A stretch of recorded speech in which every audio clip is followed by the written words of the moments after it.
Hello. Hey, good to see you again. Okay. Yep, you too. Hey, Avery. Good, man. How you doing? How you been all week? I've been hanging in there, and just living my life. It's good, man. It's good. What's on your mind? So actually, I was hoping we could pick up where we left off when we were talking about, Mocker and the Quran verses. I think 354 and the one in Surah 4, I believe.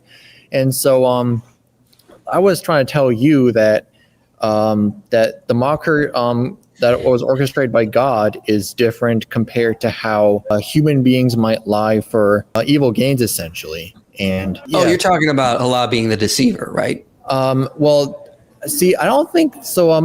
I was actually reading the tafsir by Ibn Kathir, and he used the word deceived as part of his tafsir, but I've seen translations like the best of those that plot or planning, and so I've actually managed to formulate, I guess, an analogy to explain that verse. So imagine we got an arsonist and someone who does controlled burning. So controlled burning is something that's acceptable to manage a fire, but an arsonist is someone that might carry out an arson to try to take lives. And so God, using his plotting to outsmart the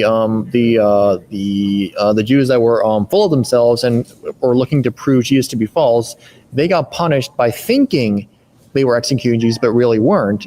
And so, and also, I know that there are 3 cases where a person is, I guess, permitted to lie, and any Muslim can tell you that it's like, during a battle, to bring peace between people, and like a spouse making up with their significant other. But God is described as all powerful and all just, and there are some things about him that we can't know to like 100% about him, given his power. Mm-hmm. And so I would say that that God had a purpose in essentially tricking the Jews that thought they were executing Jesus, but really weren't. So let me just clarify something. Are you saying that lying is okay if it brings about a greater good? Is that what you're getting at? Well, again, any Muslim can tell you that there are only 3 cases where it is halal for a Muslim to lie, which is during war, spouse making up with like their significant other, and to bring peace between people. But a type of lying that is bad is, let's say, like someone clearly saw me throw something across the room, and I still lie about them and try to gaslight them. That's not an acceptable type of lying, and that would actually be a major sin. Mm-hmm. And I did already draw that analogy about an arsonist and a controlled burning. Controlled burning is supposed to be it's an approved tactic to manage fires, but an arsonist tries to claim lives and destroy property. And so like a liar who tries to stow division or tries to gaslight somebody is just, all they're doing is just using it for evil gains, and will bring everybody, including themselves, down a dark path. Yeah, so that's why I clarified. So using your analogy of the controlled burn and the arsenic, you're saying that lying in Islam could be good if it brings about a greater good. Like, and then it's bad if it doesn't. So like a controlled burn, you can burn some things. You could say analogously that's a little bad, but it's bringing about a greater good, preventing a forest fire. So that's what I was asking. Is that what you're trying to get at with your analogy? Well, it really depends on what is happening, and it all varies upon the situation. But it really depends on what good you are talking about, and so but you really should try to look for alternatives to that if feasible. But right. But Islam is all about, like, Islam says that God knows your intentions and he's all understanding, and so I think that, and like he knows everyone's hearts, and so that I suspect that's why he made those 3 exceptions for us. Okay, but then are you saying Allah can lie if it brings about a greater good? Where are you going? Well, that's what Sijawati said last time on the stream after you left. That's what he was arguing with another Muslim. Are you agreeing with like Sijawati on that? Well, see, this is what I'm getting at here. So like when an evil person lies, they're obviously trying to stow division and cause obvious destruction. But God's counter scheming when the Jews apparently believed they were executing Jesus was a way to keep Jesus' name as a prophet intact and to keep the truth intact. Well, it sounds like we're saying the same thing. I mean, you're saying, like, so in your analogy, you're saying, yeah, the Jews were scheming, so they were trying to deceive, so Allah deceived them back because that brought about a greater good. That seems to be what you're saying, and I'm just trying to make sure that we're on the same page. So I think I know a way to explain this. So let's say you're communicating with an atheist and they ask you, how could God flood the whole world yet condemn murder at the same time? Like, what would you say to that atheist? Yeah, I would say that murder, for example, a person is it's killing an innocent life, right? And of course, in that example, according to the flood account, there was no innocent life. God can bring judgment upon sinful people. So, yeah, we would not say killing is necessarily wrong. Ending a life justly can be a good thing. And that's why, again, I think we're on the same page here. I'm just trying to make sure we are. Okay, yeah. The reason why I asked you that is because, just as there's a difference between a person killing another person, which obviously is trying to spread corruption and wreak havoc. And so you said that, God flooding the world was apparently disciplined to those that were sinning, and Noah even tried to reason with the people, yet they ignored him. And so I believe that when those Jews were apparently they thought they were trying to execute Jesus, like they were full of themselves. They were trying to apparently show everyone that Jesus wasn't really a prophet when he really was. And so okay, I'm with you. So, yeah, are you saying Allah can deceive if it brings about a greater good? If you apply it in a certain context, I would say sure. Okay. So, if Allah deceived the Jews in the world by putting someone to look like Jesus on the cross who wasn't him, what greater good did that bring about, given that it created the world's largest competitor to Islam, created constant division between the Islamic and the Christian world, resulting in thousands of battles, killing, enslavement, tit for tat, all that nonsense? How did that bring about a greater good in that regard? See, again, like the thing I've been trying to get at with you is that when those Jews, when they were apparently killing the lookalike Jesus, they thought, we're going to finally prove to everyone that he was lying. And so we're going to show everyone what a fraud he was. And so God decided that I'm not going to let my prophet go through this. I'm going to take him up into heaven alive. And so apparently, and also, I think another comparison I could make is, let's say, like the owner of a building decides to sneak a hidden camera to catch an unknown criminal and in the act. And he thinks, I got away with this. This is awesome. But no, he really didn't. Mm-hmm. And so, yeah. And so I would say that we can't, there are things that we can't understand about God's justice, yet we put our faith in him. And so I would say that was just a punishment to a specific group of people. And in the process, keeping Jesus' name as a prophet intact. Couldn't Allah just have taken Jesus up like he took Elijah up without having someone die on the cross and start Christianity? Well, see, yeah, I mean, you do make a fair point there, but I'm referring to a very specific case where it was a small group of Jews who, if they refused to trust Jesus no matter what, even after he tried to talk to them and reason with him. And so when they were all like, oh yeah, we're going to finally prove to everyone that he was a big fraud or whatever. And so again, God taking Jesus up into paradise alive was a way for God to protect him and to punish the sinners in the process. So then how did having a companion or disciple of Jesus or someone being made to appear so that he got crucified help that? I mean, he could just have taken Jesus up like Elijah was taken up. Why did he also need to have somebody die on the cross who appeared as Jesus and then start the world's largest religion, which competes with Islam? So sometimes, like, even like I'm like a little bit tripped up about like this idea in the Quran, like, which I do like believe what that verse says in the Quran about him not being crucified. But I've heard answers like, oh, maybe one of the disciples willingly decided to take on his appearance to trick everybody, or maybe it was Simon, or maybe it was just a whole nother person that everybody believed was Jesus when he really. All of this conjecture, man. All this conjecture that you have to follow in order to hold this position, instead of where all the evidence leads that Jesus was crucified. I mean, I get what you're doing, man. But let me just try to explain the way it looks to people else. It looks like we're starting with a conclusion. Islam has got to be true. There can't be a mistake. Now I have to come up with conjecture to make it fit.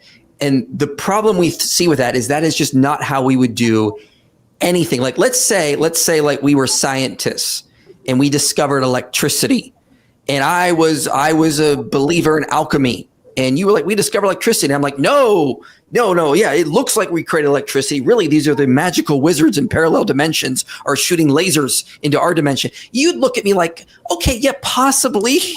But that's not the simplest explanation. The simplest explanation is electricity. And likewise, when it comes to this, the simplest explanation is Jesus was crucified. The Quran got it wrong. And if Allah did make someone appear to look like Jesus, I don't see how that kind of deceiving leads to something good, and that's the problem we see. So I actually found the tafsir written by Ibn Kathir concerning this verse, and so I'm just going to go ahead and read off of it right now. So it says, the Jews plot to kill Jesus, and so God states that the children of Israel tried to kill Jesus by conspiring to defame him and crucify him. They complained about him to the king, who was a disbeliever. They claimed that Jesus was a man who misguided people, discouraged them from obeying the king, caused division, and separated between man and his own son. They also said other lies about Jesus, which they'll carry on their necks, including accusing him of being an illegitimate son. The king became furious and sent his men to capture Jesus to torture and crucify him. When they surrounded Jesus' home and he thought that they would surely capture him, God saved him from there, raising him up from the house to heaven. God put the image of Jesus on a man who was in the house when the unjust people went into the house when it was still dark. They thought he was Jesus. They then captured that man, humiliated and crucified him. They also placed thorns on his head. However, God deceived these people. He saved and raised his prophet from them, leaving them in disarray in the darkness of their transgression, thinking that they had successfully achieved their goal. God made their hearts hard and defiant of the truth, disgracing them in such disgrace that it will remain with them until the day of resurrection. This is why God said, and they plotted, and God plotted too.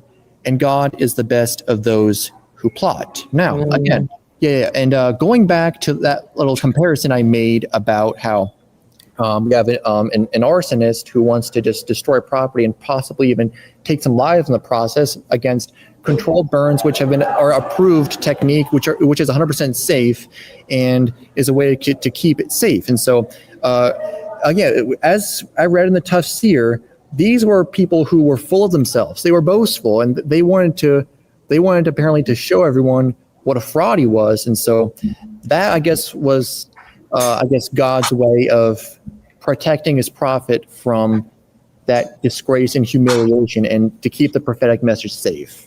So, question, like, you're at a school right now, right? I sure am. Now, let's say, like, you were trapped in the school and there was a woke mob outside that school that wanted to get the Muslim.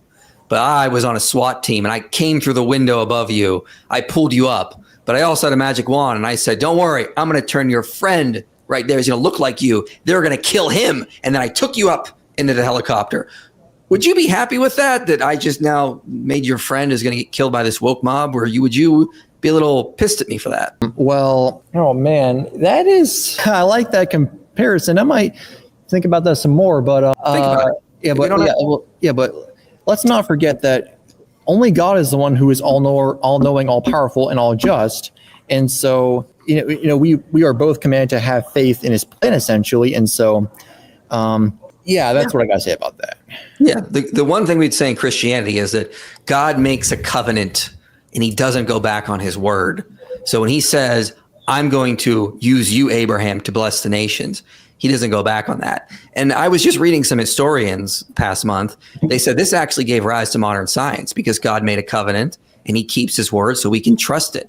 If we've got a God like Allah who deceives and goes back on his word, that doesn't sound like a good God to me. That sounds like somebody who just willy-nilly changed his mind one day. And it's like, this brings up some issues, but let's think about that. You said you want to think about it. Yeah. But is there something else you wanted to talk about? Because we talked about a lot of things last week. Oh yeah, sure. See, I do have a Google Doc. Let me see if I can find it. Okay. Oh yeah. I figured we talk about. Yeah. Here, let's talk about. So I think I told you last stream that David Wood says that what would make him a Muslim is proof that the Quran says that the text of the Jews and the Christians has been corrupted. I figured we can let's go there. And so I've been preparing some things recently, and so. Hold on, before we get into it, have you heard of Zakir Naik and Ahmadiyya? Have we ever? Yeah, and so they both issued a challenge to all the Christians saying if they can show him a verbatim 100% statement in any version of the Bible where Jesus himself says that he's God, where it says to pray to him, then they're ready to be Christian. So, okay, now let's get right into it right away. And so the way David Wood's exact phrase statement on the Quran differentiates from Zakir Naik's demand is this. And so if you take it at face value, they argue from explicit statements to challenge an opponent's theological position. And so if Jesus being God is essential doctrine of salvation, then it must be stated by Jesus himself, not simply referred to by like a second person like Paul or somebody else. And so that claim is extraordinary, requires direct explicit evidence from the person himself, not post facto interpretations. And so Muslims do not claim that the Quran says that the Injil is textually corrupted verbatim. Rather, the Quran says that the past scriptures given to the Jews and the Christians were altered by people, which needed the Quran to get involved. And so Surah 279 says something along the lines of like, woe to those who tamper with his word. And so this comes from not one, but multiple verses which have contextual and scholarly consensus as opposed to one mere phrase. And so, yeah, of course, the Quran does not need to say that the gospel is textually corrupted, just as it does not need to say alcohol is haram verbatim, but it states its prohibition clearly in Surah 590. And so I actually have a comparison to make about this. And so... All right.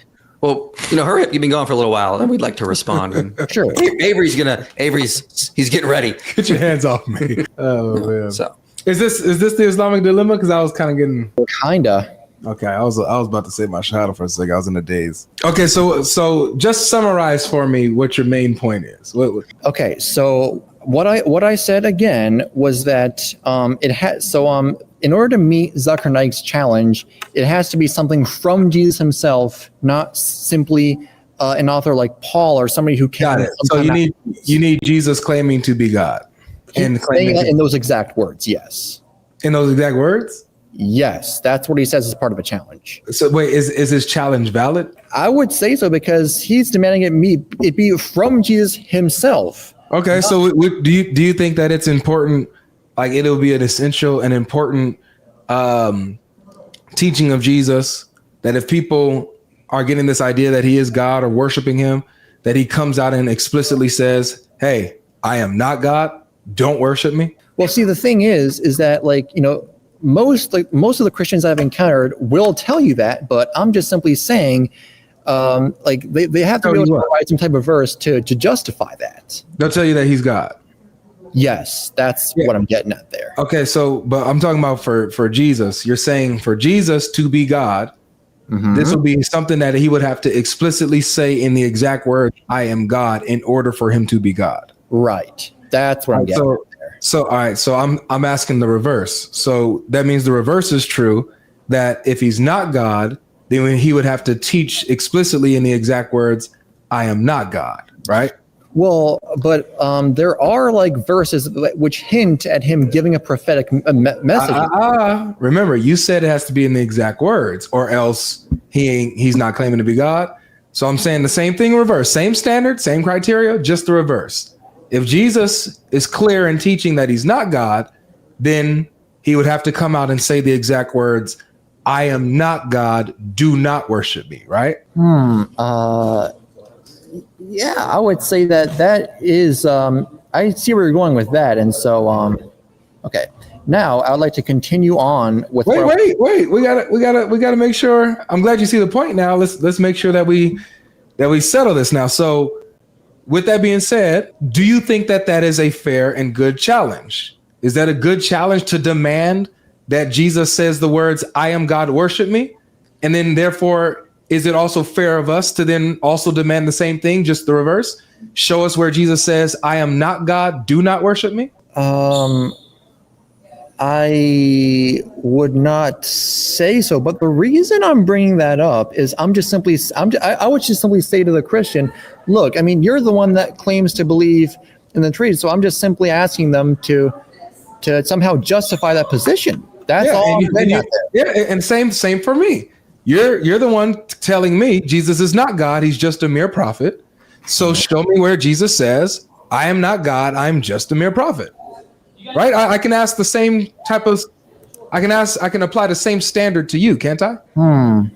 Actually, I am able to give you a verse which says that Jesus is a prophet. No, that's not what I'm asking for. Remember, same standard. I'm asking for where Jesus says in his these exact words, I am not God, I am just a prophet. Well, I guess you are right that nowhere in the Bible does it also doesn't say he's not God either, but I am able to show you a verse where it says that Jesus is called a prophet. I can show you I can read you right now. That's beautiful. And I can show you a verse where Jesus is called God. I can show you a verse where Jesus says he's God. So yeah, Matthew 21:11 says, this is a prophet Jesus from Nazareth in Galilee. And John 4:19, it says, sir, I perceive you are a prophet. And Luke 13:33 says it cannot be a prophet would perish outside of Jerusalem. And Mark 6:4 says a prophet is not without honor except in his hometown. Mm-hmm. So the word prophet appeared in each of these verses. That's good. Yeah, nice. Okay, so, now can we show you the other way? Yeah, you can go. See, what you just did. And what's your name, brother? Okay, well, my birth name is Nikolai, but my username is Muslim and Gen Z.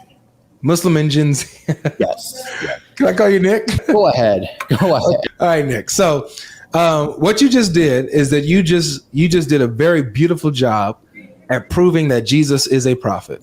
Mm-hmm. Mm-hmm. Beautiful job. You gave us nice, good verses that proves without a shadow of a doubt that Jesus is a prophet. And anybody who says that he's not a prophet, they are among the wrongdoers. They're going against what the Bible teaches and against what Jesus teaches. Now, we're also going to show you that he's not merely a prophet. Yes, he's a prophet and he is God. That's what we're going to show you, okay? Okay. All right. So here's some for just talking about some claims here. For example, because if we're just sticking with the four writings of the gospel authors here, or if we're just sticking with Jesus' words, just Jesus himself, right? Yes. Okay. Because it sounded like you quoted somebody else that said, I perceived you to be a prophet, right? Okay, again, and so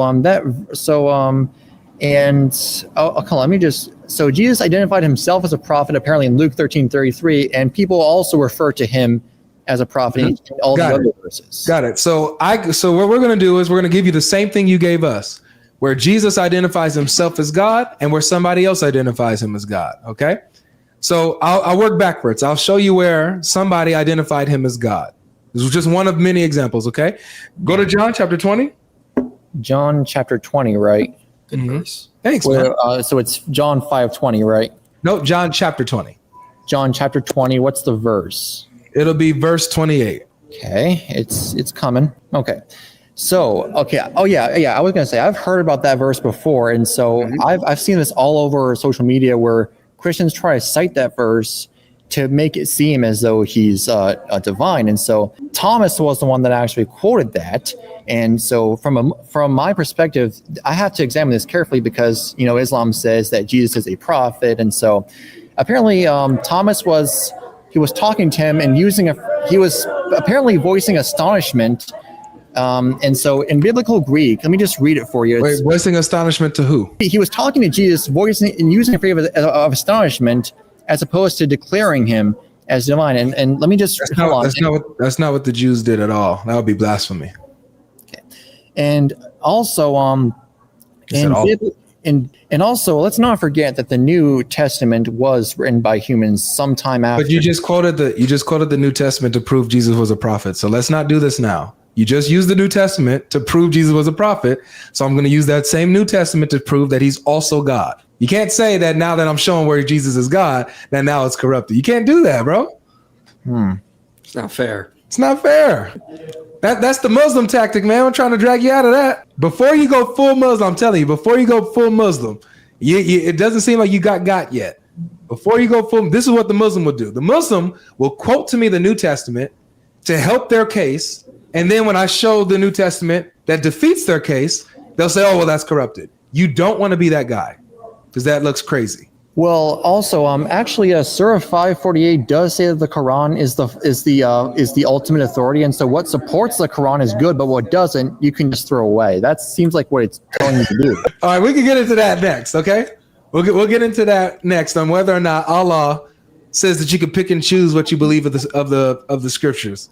We'll talk about that next, but first, let's talk about the claims of Jesus and the people around him in the Bible.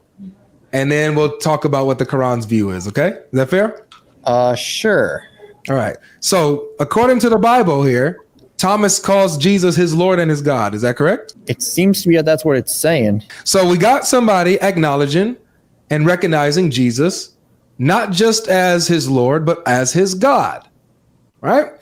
Okay. So that's one of his original 12 disciples that's doing that. Now, Jesus doesn't rebuke him. He says, blessed are...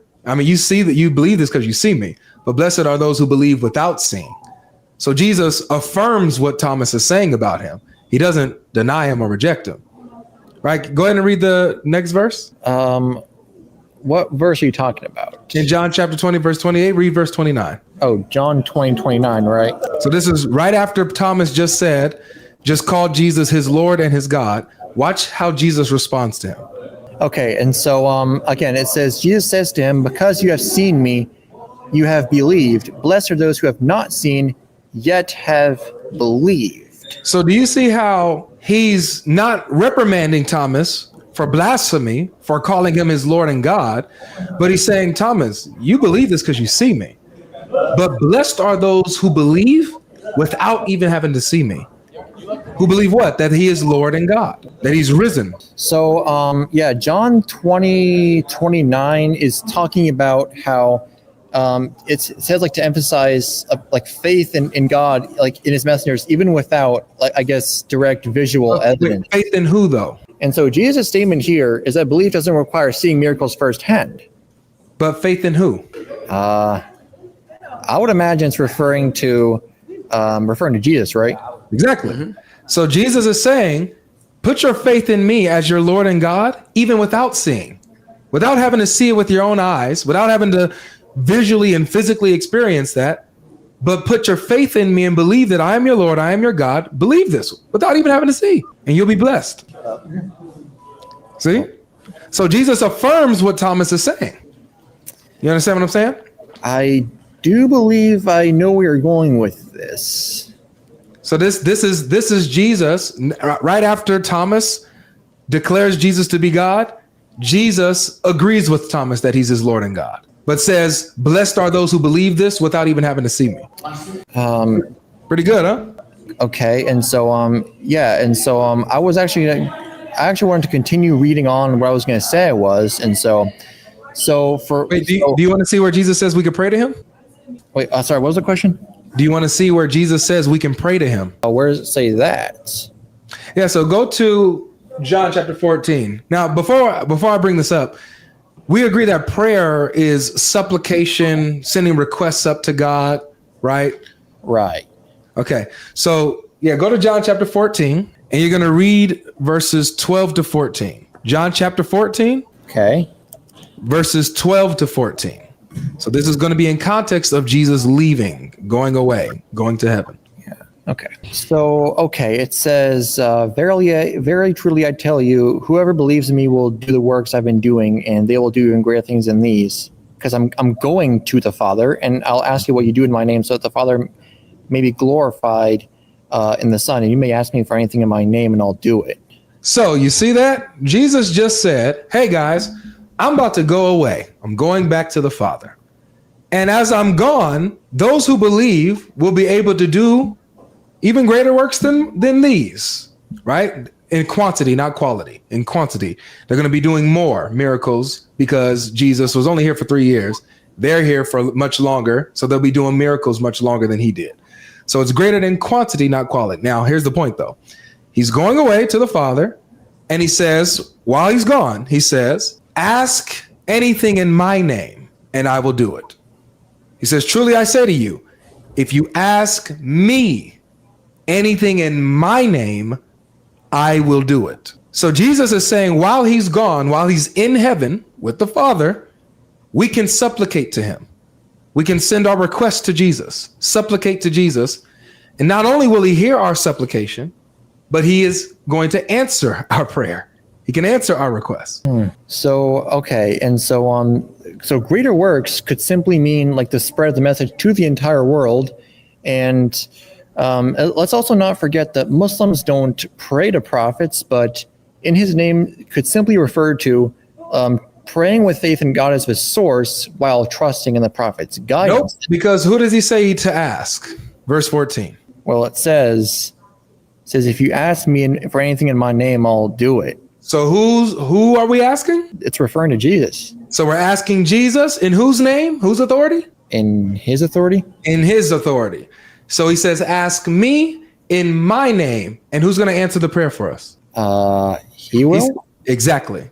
So he can hear our prayers, receive our prayers, and answer our prayers. We can direct our prayers to him, he says.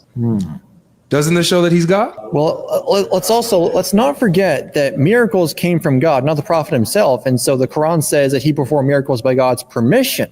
But does the Quran say that we can pray to a prophet? Well, it says not. Exactly. Exactly. So it says the opposite, meaning Jesus here, supposedly just a prophet, is telling us we can pray to him. So is Jesus claiming to be a mere prophet, or is he also claiming to be God? Well, asking in his name means to trust in his guidance and teachings faithfully and acknowledging him as a messenger. Nick, no. Come on, man. Asking him in his name, who's going to do it? Well, it says, the verse says that he will. There's no way around it. So is Jesus claiming to be a mere prophet, or is he also claiming to be God who can answer our prayers? Seems to be hinting at possible divinity. I love your honesty, brother. So here we have Jesus. Now we don't see the words, I am God, worship me. I am God, pray to me. We don't need that. Just like we don't see the words, I am not God, do not worship me. However, what we do see, Nick, is we see very clear statements of Jesus claiming to be divine, claiming to be God in different ways, like this, saying that we can pray to him and he can answer. Now, let's think of it this way too, Nick. Jesus says, am I boring you? 4 hours. No. Oh, okay. Jesus says, Jesus says here, watch. He says, ask me anything in my name and I will do it. So what type of attribute this is showing that he's going to be able to hear all the prayers from anyone, all the believers who's requesting up to him. So he has to be all hearing to be able to even hear all the prayers. He has to be all knowing.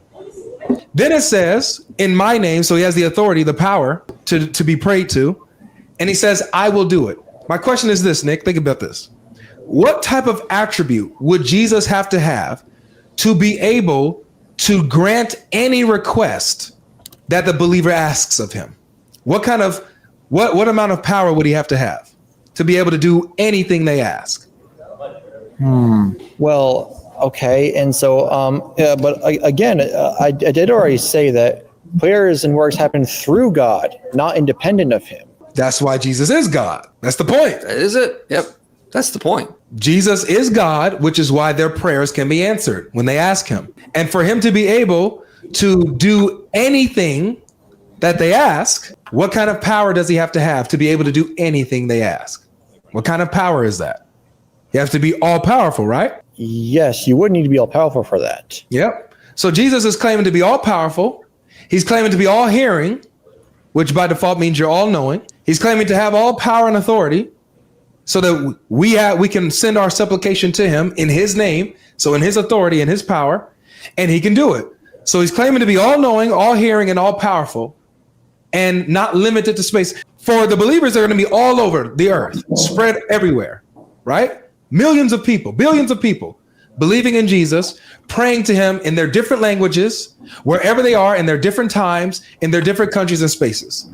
meaning Jesus will have to be omnipresent to be able to hear all and to be able to answer all wherever they are. To be able to answer and grant any request of a believer in whatever the language is, in whatever the country is, in whatever the time zone is, he has to be all-knowing, all-powerful, and omnipresent. Tell me, what kind of being, Nick, is all-knowing, all-hearing, all-powerful, and omnipresent?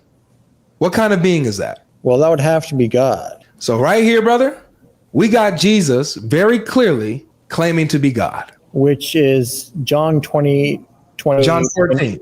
John 14, 12 to 14, where he says, you can ask me anything in my name and I will do it. Wow. That's seems like a fair point there. And I'd be more than happy to check it out later and get back to you guys on that. Good. Yeah. That's smart. That's smart and that's honest. That's humble. Okay. Yeah, I don't think there's anything else at this time I feel like bringing up now. So I guess, hold on. When are you guys doing another live stream? Do you know? I'm live every Monday, Wednesday, and Friday, usually around the same time that I started today. 5 o'clock, right? IP, when are you going live? Oh, Sijuwadi, I think we'll be live again September 30th after my eye surgery because I have to get that the prior week, so we can't do it that week. But September 30th, which is a Tuesday, we should go live like 1 p.m. PST around that time. It'll be late. So. Do you know when you're going live, Michael? Yeah, September 30th with Sijuwadi. 30th. That's when we're going to do it, yeah. Okay. Yeah, I'll keep an eye on that. And Avery, do you know when you're going live next or not? Yeah, what's today? I'll be Thursday. I'll be live tomorrow. I'll be live tomorrow, 2 p.m. Pacific time, PST. So you said Monday, Wednesday. Yep, Monday, Wednesday, and Friday. 5 p.m. 5 p.m. Eastern Standard Time. And also, something I like to bring up is there's a Muslim apologist I've been conversing with recently, and he says he'd be willing to have a formal debate with anybody on any topic. And so, again, I think what you can do is find a way to get in contact with him. Like you can comment on one of his videos, and What's his name? it's Nadir Ahmed, and he has a small YouTube channel. Nadir Ahmed? Yes. Bro, no. Why not?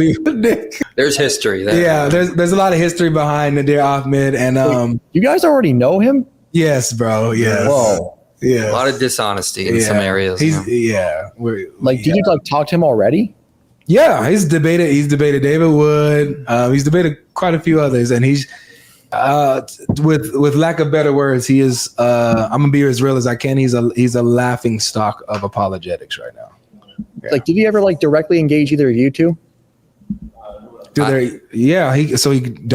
engaged with Sam Shimon. He engaged with David Wood had a formal debate with him. I don't know if it was one or twice, but he had a formal debate with David Wood. He engaged with Sam Shimon on YouTube.